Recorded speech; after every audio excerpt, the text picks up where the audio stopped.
you guys, how's it going? Are you doing good this week? Then good. If you doing bad this week, then it's gonna get better in 3, 2, 1. You know why? Because I'm here and we're in this present moment together, and that is exciting. I hope I just made you forget about your 6th grade bully, okay?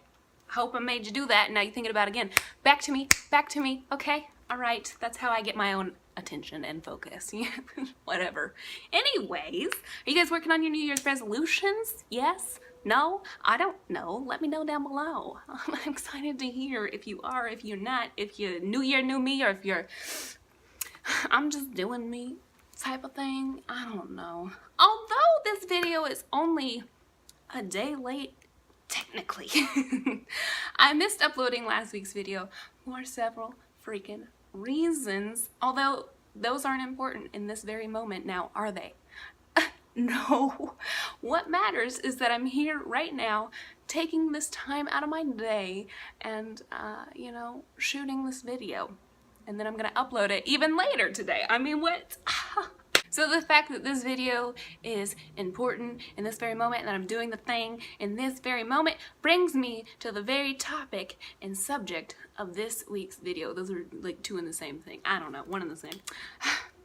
Did not expect to be making any sort of spiritual like video. I mean, take this video for what you will. I kind of consider it like enlightenment. I also, I don't know, an epiphany of sorts. A small awakening, if you will. Recently, there was a big old snowstorm in my city, which kept me locked in the house for a couple of days. I'm grateful for that. I didn't have to travel. I didn't have to utilize my gas to get to work. So that was great. I worked from home. And during those days, I decided to fully utilize them to read a book that I've been trying to read for the past couple of weeks and months and year, which is Think and Grow Rich. However, that book and its message has not been resonating with me, so I put it down. For whatever reason, I have this thing about books resonating with me on a certain level, and for them to get their message across, I have to be fully engaged and understanding and be able to comprehend the mindset of this book, at least with self-help. I love those books. They're very energizing. Anyways, I say all that to bring me to this point. There has been this book that has been sitting on my shelf for the past year. I read like a quarter of it last year, and it just like, it was doing the same thing. It was not resonating with me. So I put it down, I bookmarked it, so I didn't have to read again, you know, in the future. And while it was snowing, it just called my name, and it said, "Girl, you gonna read me, and you gonna resonate." So that book, it's the power. It's the power of now. Holla at your girl Oprah, because she knows what she's doing. And I don't. So there's that. What is this book even about, Ariel? This book is about emphasizing the importance of the present moment and its impermanence. Kind of like it's ever fleeting, like my train of thought. This book also discusses your ego, and how it kind of keeps track of time, which is psychological time, you know, holding on to past grudges and thinking of the distant future, dreaming of the distant future rather. I'll give you a better definition because the book has defined it. And here's, let me just open the book and read it to you. Psychological time is the identification with the past and continuous compulsive projection into the future. Once I completed this book, I realized that that is what many of the 90s children, including myself, have done for the past 10 to 15 years, which is weird to even say that. 10 to 15 years? Oh my God. I was consistently unhappy with the present moment, constantly either reminiscing the good times of the 90s or projecting myself into the future me when, you know, my life would be great and I would be rich and famous, like, I don't know, what they project on Instagram. And that got me thinking, why was I in love with the 90s? Why do I keep reminiscing? And I got I had another epiphany. I was like, well, I was happy in the 90s because I didn't have any concept of time. I didn't have like the past or the future. I just did what I wanted to do in that very present moment, which is why I was so happy back then and why I think back to those times. Because if I wanted to be like a horse or a mermaid or whatever the heck I wanted to do, I did it in that very moment, you know, within my parents' reason.